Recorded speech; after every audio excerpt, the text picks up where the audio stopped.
இந்த புனிதமான ரமலான் மாதத்தின் இன்றைய நாளில் உங்கள் இதயத்தை மெதுவாக தொட்டுச் செல்லும் ஒரு சிறிய நினைவூட்டலுடன் நான் உங்கள் அசீமா ஷாகுல். நேற்று நாம் நம்முடைய மதிப்பை அல்லாவின் பார்வையில் பார்க்க கற்றுக்கொண்டோம். இன்று நம் அமைதியை களவாடும் ஒரு அமைதியான உணர்வை பற்றி பேசலாம். ஒப்பிடுதல், கம்பேரிசன். சில நேரங்களில் நாம் நினைக்கிறோம், அவளுக்கு நல்ல வாழ்க்கை, அவளுக்கு ஆதரவு உள்ளது, அவள் அழகாக இருக்கிறாள், அவளுக்கு பொருளாதார பாதுகாப்பு, அவள் சந்தோஷமாக இருக்கிறாள். அப்பொழுது நம் இதயம் மெதுவாக கனமாகிறது.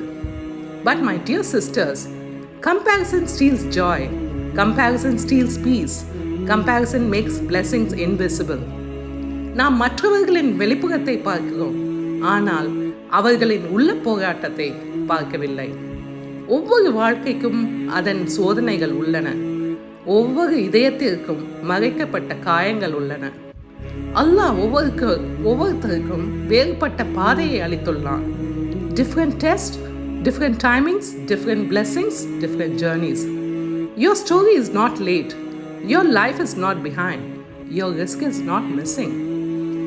நாம் ஒப்பிடும்போது நன்றி உணர்வு குறைகிறது, அமைதி கம்மியாகுது, அல்லாவின் திட்டத்தின் மீது நம்பிக்கை கம்மியாகுது. But when we trust Allah's plan, the heart rests. If Allah gave someone something you don't have, அது அவர்களின் சோதனை, உங்களுக்கானது அல்ல. If Allah delayed something for you, அதில் ஞானம் உள்ளது, அதில் பாதுகாப்பு உள்ளது. Jealousy burns the heart, contentment cools the heart. இன்று ஒரு சிறிய பிராக்டிஸ் பண்ணலாமா? ஒப்பிடும் எண்ணம் வந்தவுடன் சொல்லுங்கள், மாஷா அல்லாஹ், அல்லாஹ் அவர்களுக்கு நன்மை அளித்துள்ளான், எனக்கானதை அல்லாஹ் சரியான நேரத்தில் அளிப்பான். This protects your heart from jealousy. நீங்கள் உங்கள் பாதையில் கவனம் செலுத்தும் போது அமைதி அதிகரிக்கும். நீங்கள் நன்றி உணர்வுடன் வாழும்போது இதயம் இலகுவாகும். நீங்கள் அல்லாவின் திட்டத்தை நம்பும்போது கவலை குறைகிறது. யா அல்லாஹ், ஒப்பிடும் மனதை நீக்கி திருப்தியுடன் வாழும் இதயத்தை அளித்து எங்களுக்கு வழங்கிய நன்மைகளை உணரும் ஞானத்தை அளிப்பாயாக. ஆமீன் யா ரப்பல் ஆலமீன். Someone else's blessing does not reduce yours.